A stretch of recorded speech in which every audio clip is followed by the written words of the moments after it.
안녕하십니까? 2021년 7월 1일 목요일 장애인생활신문 읽어주는 뉴스 시작합니다. 오늘의 장애인생활신문 읽어주는 뉴스 4건입니다. 하나, 장애인건강주치의제 9월부터 3단계 시범사업 실시, 주장애 관리 서비스 발달 장애 등 정신적 장애 유형까지 확대, 고혈압 당뇨병 검사 바우처 제공, 방문 서비스도 연 12회에서 18회로. 둘, 내년부터 임신 출산 지원금 한 자녀 100만원, 쌍둥이면 140만원, 국민건강보험법 시행령 개정안, 국무회의 의결, 40만원씩 인상. 셋, 국내 최초 장애학생 체육교육 특화 특수학교 설립 추진, 2025년 3월 개교 목표, 한국교원대학교 부설, 체육중, 고등 특수학교, 예산 464억 지원 확정. 넷, 안전상비의약품 점자나 음성 수어 변환 코드 표시 의무화, 약사법 개정안 국회 통과.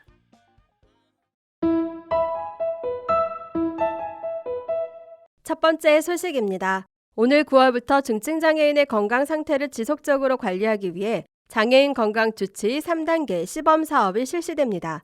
보건복지부는 장애인 건강 주치의 3단계 시범 사업 내용을 6월 25일 열린 건강보험 정책심의위원회에 보고했습니다. 장애인 건강 주치의 제도는 중증 장애인이 주치의를 선택해 만성질환, 장애 상태 등을 지속적, 포괄적으로 관리받도록 하는 제도로, 복지부는 중증 장애인의 건강을 보다 두텁게 보호하기 위해 그동안 2차에 걸쳐 실시한 시범사업에서 드러난 일부 운영상 미비점을 개선해 3단계 시범사업을 실행키로 했습니다. 먼저 발달 장애인, 지적, 자폐성, 정신장애인의 지속적 건강관리 필요성을 고려해 기존의 지체, 뇌병변, 시각장애 유형에만 제공되던 주장애 관리 서비스를 정신적 장애 유형까지 확대합니다. 또한 시범사업에서 제공되는 만성질환 관리 서비스를 확대하기 위해 일반건강 통합관리 주치의가 사업 참여 장애인을 대상으로 비용 부담 없이 고혈압, 당뇨병을 검사할 수 있는 바우처를 제공합니다. 기존의 장애인 1인당 연 12회 제공 가능했던 방문 서비스, 방문 진료, 방문 간호도 연 18회로 확대하고, 교육상담 대상자에 장애인 보호자를 포함해 장애 정도가 심해 의사소통에 어려움이 있는 경우 주치의가 보호자에게 교육상담을 제공할 수 있습니다. 아울러 10분 단위로 교육상담료를 세분화하고 방문 진료 시 발생하는 행위료 등에 대한 비용을 포함하는 방문 진료료를 신설해 주치의의 방문 진료 유인을 제고하고 장애인에게 충분한 서비스를 제공할 수 있도록 했습니다.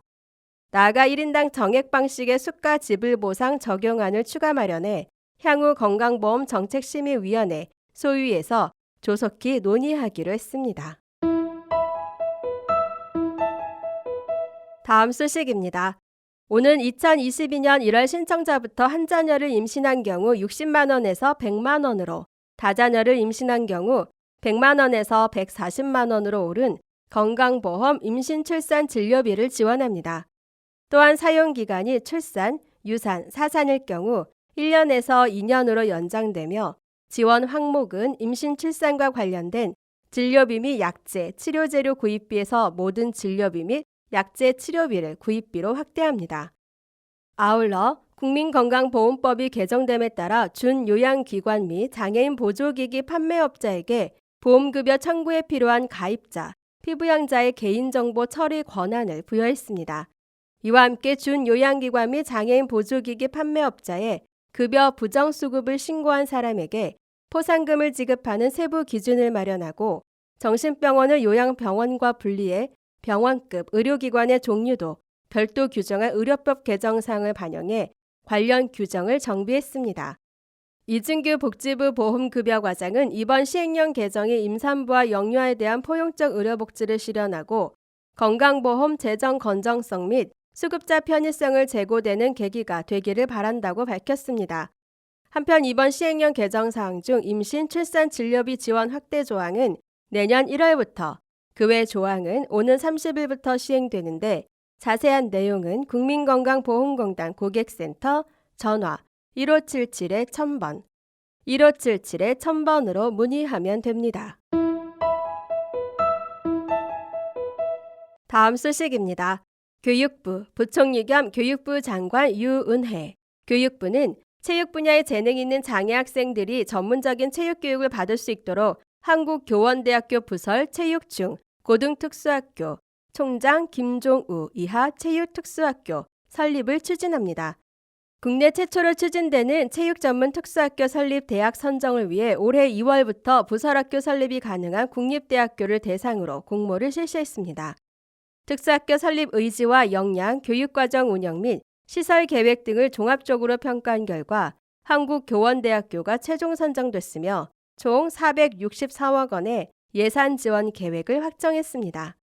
한편 교육부는 장애 학생들이 차별받거나 소외되지 않고 재능을 펼칠 수 있도록 국립대학의 우수한 인적 물적 자원과 연계해 특화된 교육과정을 운영하는 국립대학 부설 특수학교 설립을 추진하고 있으며 직업교육, 공주대 부설, 예술, 부산대 부설, 분야의 국립대학 부설 특수학교 선정에 이어 체육 분야 특수학교 설립을 추진합니다.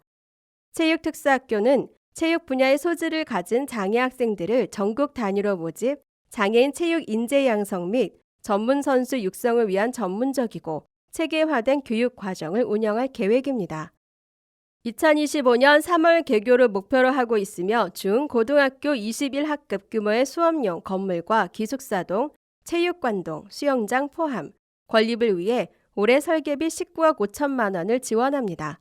아울러 한국교원대학교는 부설 유치원, 초등학교, 중학교, 고등학교와 종합교육연수원을 운영하고 있어 체육특수학교 설립을 통해 예비 현직 교원의 특수교육과 통합교육에 대한 인식을 높이는 데도 이바지할 것으로 기대됩니다. 전진석 교육부 학생지원국장은 한국교원대학교에서 설립될 부설 체육, 중학교, 고등학교, 특수학교가 공주대, 부산대 부설, 특수학교와 함께 장애 학생의 재능을 고려한 특수교육의 새 모형을 만들어낼 수 있도록 적극적으로 지원하겠다고 밝혔습니다. 다음 소식입니다. 앞으로 안전상비의약품 포장지에 시각장애인과 청각장애인을 위한 점자 또는 음성 수어 번안용 코드가 의무화됩니다. 국회 문화체육관광위원회 위원이자 국민의힘 원 내부대표인 김예지 의원이 대표 발의한 약사법 일부 개정 법률안이 대안 반영으로 국회 본회의를 통과했다고 밝혔습니다. 현행 약사법은 의약품의 용기나 포장의 제품 명칭과 유효기간 등을 적도록 하고 있고 총리령에는 제품 명칭 등을 점자 표기로 병행할 수 있도록 규정하고 있습니다. 하지만 시각장애인을 위한 의약품 점자 표기가 권고사항이라 극히 일부의 의약품에만 점자 표기가 되고 있어 시각장애인과 그의 영유아 자녀 등이 의약품 오남용의 위험에 노출되어 있는 실정입니다. 이에 김예지 의원이 대표 발의한 약사법 일부 개정 법률안은 편의점에서 판매하는 안전상비 의약품에 대해서는 점자 또는 음성 변환용 코드를 표시하도록 의무화해 시각장애인의 의약품 접근성을 제고하고 오남용을 방지하고자 했습니다.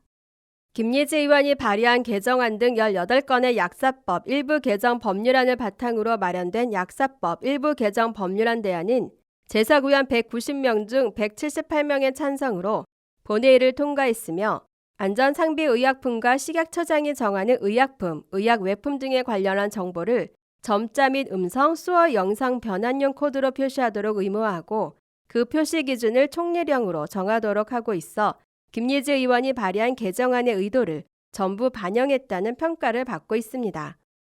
약사법 개정안의 국회 통과를 이뤄낸 김예지 의원은 오래전부터 논의되고 발의됐던 법안이 21대 국회에서 첫 발을 뗄 수 있게 되어 법안을 발의한 국회의원 입장에서도 기쁘지만 그 이전에 안전상비의약품의 정보 접근성의 필요성을 절실히 느끼고 있어 장애 당사자 입장에서 더더욱 기쁘다면서 긍정적인 결과를 도출할 수 있도록 심도 깊은 논의를 해주신 보건복지위 김민석 위원장님 이하 선배 동료 의원님들께 깊이 감사드리며 이해관계 당사자들의 목소리를 모으는 데 도움을 주신 식약처와 제약바이오협회 등 모든 관계자분들께도 감사드린다라고 소감을 밝혔습니다. 지금까지 장애인생활신문 읽어주는 뉴스를 애청해 주셔서 감사합니다. 장애인생활신문 읽어주는 뉴스 다음 시간에 찾아뵙도록 하겠습니다.